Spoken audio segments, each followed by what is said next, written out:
All right, welcome to The Explainer. Today, we're going to tackle something, well, it's complex and it's pretty disturbing. We're breaking down a theory about where Jeffrey Epstein's power really came from. And this isn't just about one guy. It's about a whole system, a network that, according to a bunch of investigative articles, has been operating in the shadows of American power for a very, very long time. So right off the bat, the official story just doesn't add up for a lot of people. A disgraced financier who dies in prison, it leaves this huge void of unanswered questions. I mean, think about it. How does a college dropout with a, let's say, spotty resume suddenly have this incredible wealth and influence? The sources we're looking at today, they argue the easy answers aren't even close to the real story. Okay, let's just dive right into the deep end. This quote, it's a bombshell, right?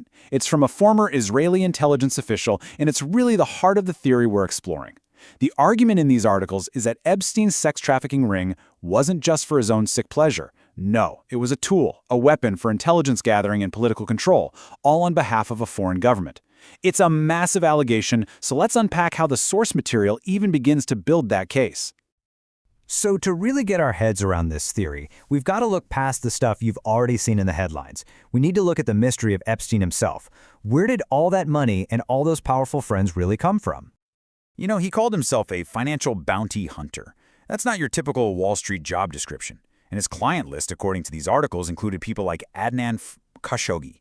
And this guy Khashoggi, he wasn't just some rich client. No, he was a notorious Saudi arms dealer, a central figure in the Iran-Contra affair, with seriously deep connections to both U.S. and Israeli intelligence. This is the world Epstein walked into from day one of his solo career. Okay, so the next piece of the puzzle, according to this theory, is looking at the people closest to Epstein. The argument is that his inner circle wasn't just about high society.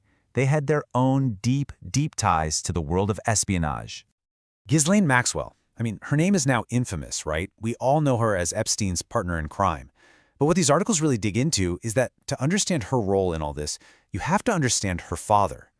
And look, this isn't some wild fringe claim. We're talking about acclaimed journalists like Seymour Hersh, who have backed up Robert Maxwell's role as an Israeli spy. And here's the kicker.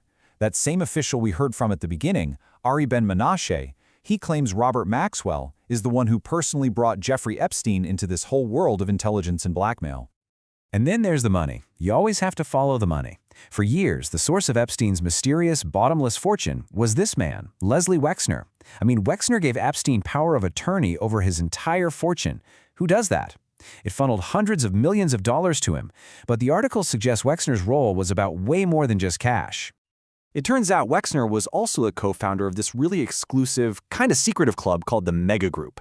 On the surface, it was all about pro-Israel philanthropy. But the articles allege that if you look deeper, several key members had family histories connected to the organized crime syndicate of Meyer Lansky.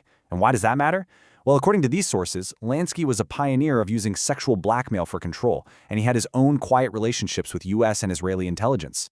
So here's the thing. According to the articles we're digging into, the playbook Epstein was supposedly running, it wasn't new at all. In fact, the argument is that it was a model that had been fine-tuned and passed down through generations of power brokers. People who lived right at the crossroads of organized crime, politics, and intelligence. So let's be clear about what we're talking about here. This is the central tactic. It's not just about, embarrassing photos.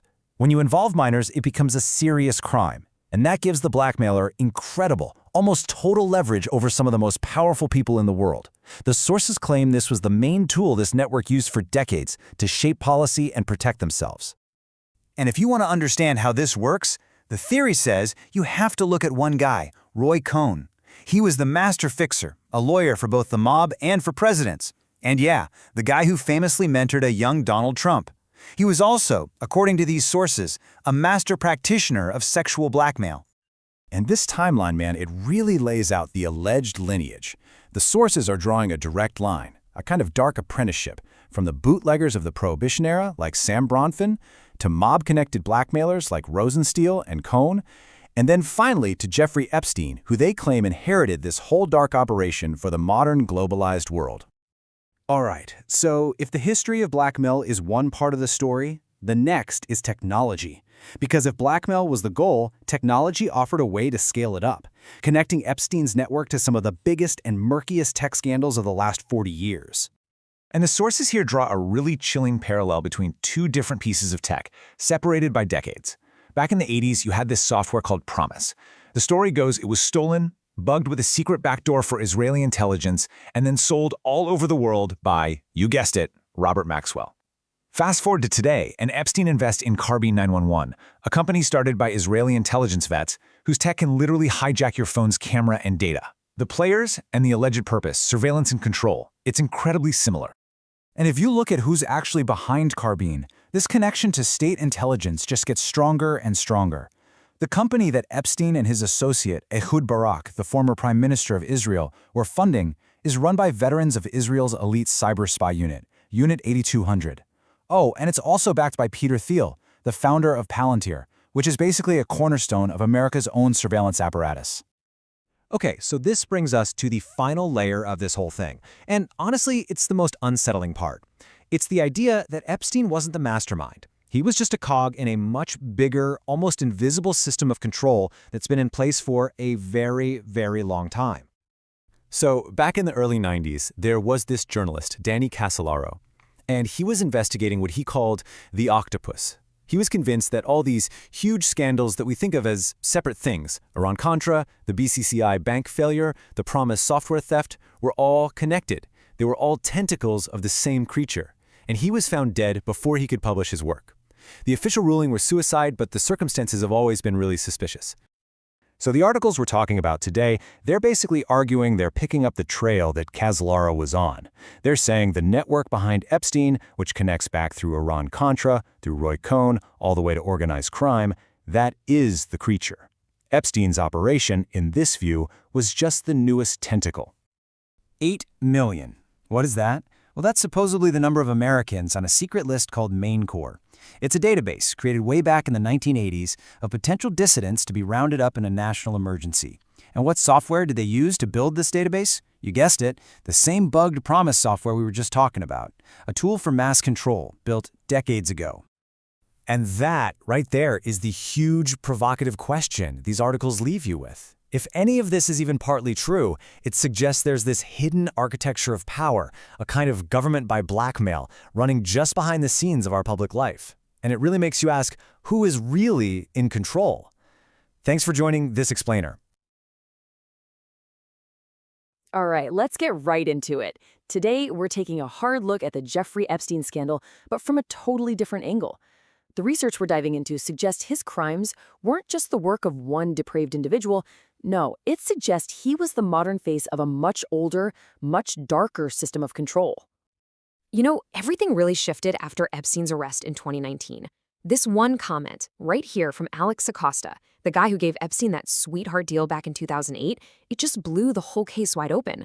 All of a sudden, this wasn't just about one man's crimes. It hinted that he had protection from the absolute highest levels. And that's the billion-dollar question, isn't it? What does belonging to intelligence actually mean? We're not just talking about spies and government agencies here. We're talking about a shadowy world where information, especially compromising information, is currency. To get to the bottom of it, this research argues we have to dig into a hidden history of power, an unholy alliance between organized crime and the state itself. So first things first, let's just lay out what we know. What exactly was Epstein's operation? How did it all work? I mean, when you break it down like this, it sounds cold, calculated, like a machine. Because it was. He used his incredible wealth and connections to build a honey trap on an industrial scale. But here's the kicker. According to the source material, he didn't invent this machine. He just inherited the blueprint and gave it a 21st century upgrade. And to see that original blueprint, you've got to rewind the clock. Way back. All the way back to the Roaring '20s, to Prohibition, an era that didn't stop the flow of booze. It just put it in the hands of some very, very powerful people. Okay, this timeline is absolutely crucial. This is where you can see the wall between organized crime and U.S. intelligence just start to crumble. You have bootleggers turning into business titans, who then start partnering up with spies. And just like that, a shadow network is born, one that operates completely outside the law, but pretty often with the government's blessing. And don't think for a second this is just some ancient history. These connections have a surprisingly modern reach. The Bronfman family's orbit, for instance, would later intersect with two names you might recognize, Leslie Wexner, who was Epstein's main financial patron, and the Nexiavam sex cult, which was actually funded by some of Bronfman's own descendants. You see, the pattern is starting to take shape. Now, at the very heart of this growing system stood two men, who, on the surface, could not have been more different. One was America's top cop, and the other, a liquor kingpin with deep, deep ties to the mob. But really, they were just two sides of the exact same coin. Hoover used the threat of the law to collect his secrets, while Rosenstiel used illegal activities to get his. And according to the source material, their shared currency, the thing that bonded them, was blackmail. And this is where the story takes a really, really dark turn. These weren't just parties. They were intelligence operations designed to compromise powerful people. And one of the alleged guests was J. Edgar Hoover himself. The source alleges that the infamous mobster Meyer Lansky got his hands on compromising photos of Hoover, giving organized crime direct leverage over the head of the FBI. And that brings us to the payoff, right? Why on earth would the director of the FBI insist for years that the mafia wasn't a national threat? Well, maybe it's because he was compromised by them. This created this completely bizarre situation where the FBI and the mob basically had a truce, each holding power over the other, and both of them holding secrets over the rest of Washington, D.C. So you have this machinery of control, and it's incredibly powerful, but it needs an operator. It needs someone ruthless enough to actually weaponize it. That man was Roy Cohn. Yeah, you've probably heard of Roy Cohn. He was the infamous attack dog lawyer for Senator McCarthy, and later for Donald Trump. But his real power, this research argues, came from his other job, being Louis Rosenstiel's protege, where he took this system of blackmail and turned it into a political weapon. Does any of this sound familiar? It should. This is the Epstein model, but decades earlier. Cohn perfected it. He could use it to protect his powerful friends, like Cardinal Francis Spellman, while gathering dirt, or compromat, as they say, to absolutely destroy his enemies. He turned blackmail into an art form. So, here's the crucial question.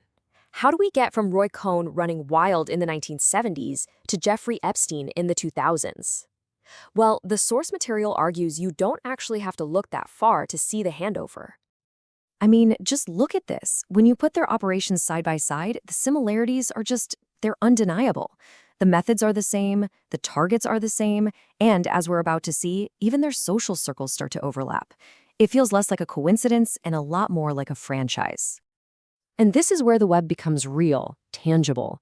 Let's just walk through the connections. First, you've got Roy Cohn's longtime client, Donald Trump, who later becomes friends with Jeffrey Epstein. Then, Trump himself buys the Plaza Hotel, the very hub of Cohn's old operations. And finally, Epstein's main money man, Leslie Wexner, had documented ties all the way back to the original bootlegging dynasty, the Bronfmans. The lines are all there, connecting these different worlds. So the ultimate takeaway from all this research is pretty stark. Jeffrey Epstein wasn't some lone wolf monster who just appeared out of thin air. He was, quite simply, the latest operator of a multi-generational system of corruption, one that has been blending intelligence, organized crime, and high finance for nearly 100 years. And that brings us to the final, chilling question that just hangs over everything. If Epstein really was just one operator in a much larger system, then his death didn't end the operation at all. It just created a job opening. And that leaves us with the most unsettling thought of all. Who's running it now?